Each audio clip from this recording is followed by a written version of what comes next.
Ubisoft has been going through an absolutely disastrous time, and I know a lot of people already didn't have a lot of excitement for the Splinter Cell remake because they said they were making it for new audiences and it was going to be modernized, but now we are finding out that this is in complete dev hell because it has lost yet another major role. I have a few different things to show off, but before I get into the topic, if you enjoy the content I create, check out the links in the description, join the community in my live streams, and consider supporting through Patreon or YouTube memberships. Now, not even that long ago, the Splinter Cell series came out and it faced major backlash. A lot of people were pretty disappointed with it, but it now looks like they are going to face major issues with the games themselves. So I've talked about this game a couple of times already. I have absolutely zero hype and zero excitement for anything Ubisoft is putting out now, but especially a game like this where they're talking about modernizing it and updating it. And now, according to a new job listing from Ubisoft, the Splinter Cell remake has lost its director again. So we're not even talking about this being the first time, we're talking about this being the second. So based on the Tom Clancy brand, Splinter Cell brings the stealth espionage action to gaming with 6 mainline titles and a dozen novelizations. The series was a hit in the 2000s to 2010s, and unfortunately we last played as Sam Fisher back in 2013 with the cool yet controversial Blacklist.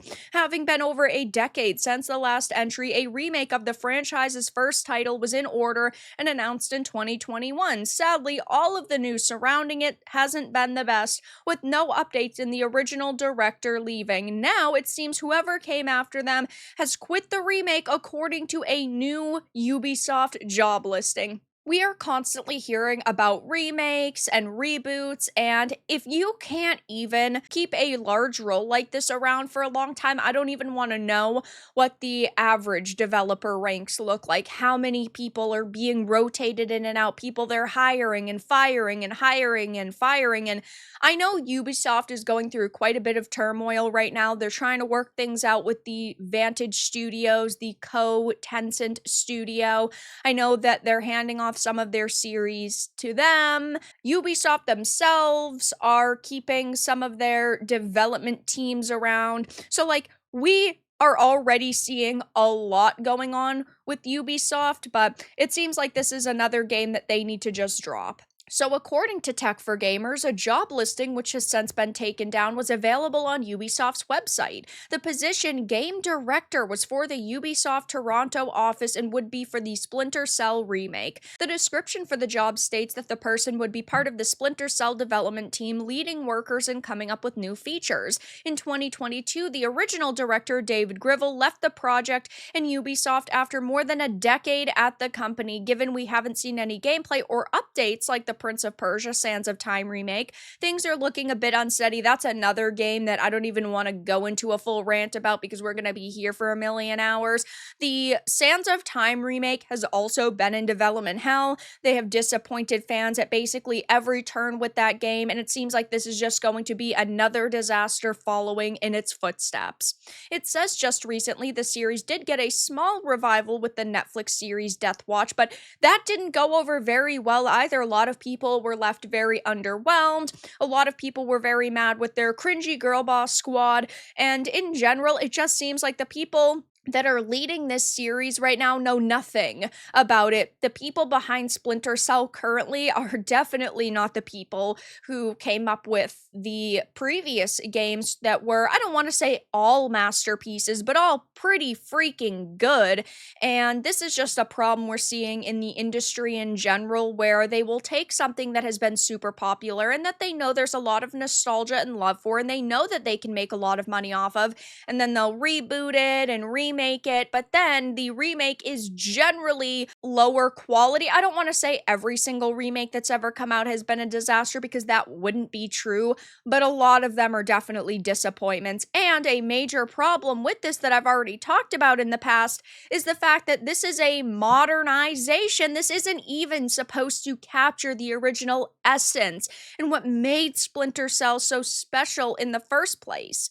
So it says it feels like the Splinter Cell remake has been been on its way for a while now, which isn't helped by the fact that it's been over 3 years since we heard anything official about the game. From what we've seen so far, the team behind the remake appears to be aiming to rebuild the stealth game for an all-new audience without straying too far from the source material, and they say that that is their intention, is to try to follow the material and not stray too far from it. But we don't know if that will actually be the case. We know with a lot of these remakes, they are completely different and they aren't simply tweaking the gameplay and the graphics to be modern.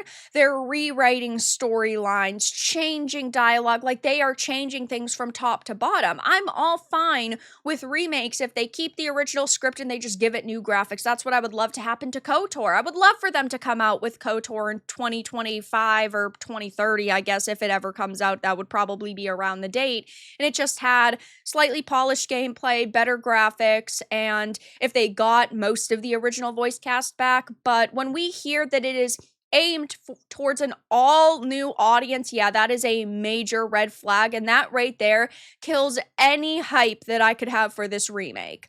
It says, despite the lack of updates, it's still easy to see why the remake is one of the most anticipated upcoming games on the horizon, and I completely disagree with this. I haven't heard anybody talking about it, at least positively, and the few people who are talking about it, like myself and like you guys, are very skeptical. So I wouldn't say it's one of the most anticipated upcoming games on the horizon because it's not on the horizon. We haven't even seen a teaser for this yet. It says it paved the way for the third-person stealth games that followed, and we expect the remake to offer up this classic experience, but retooled for a more modern experience. So all new audiences, a red flag, modern experience, red flag, retooled, red flag. I mean, we are just talking about problem after problem after problem, and I don't trust modern-day Ubisoft, never mind trusting them with such an iconic game and them supposedly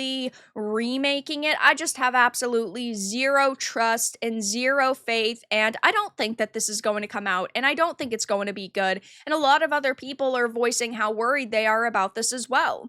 From what I've heard about this remake so far, it's not looking good. They might as well cancel it. At this point, I think sometimes it's better to cut your losses instead of release something that's going to face major backlash and be extremely disappointing. Ubisoft needs to sell the IP to someone else at this point.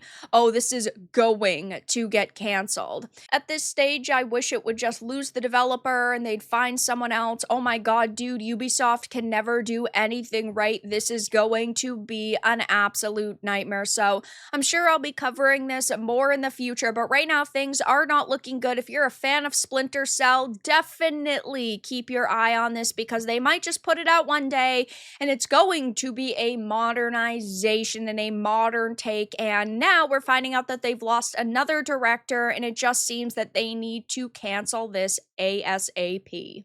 But that's all that I really had to discuss in this video. Let everyone know your thoughts in the comments below. If you found this important and informative, make sure to give it a like, and if you didn't, give it a dislike. I appreciate your support either way, but I'll talk to you all again in the next video really soon.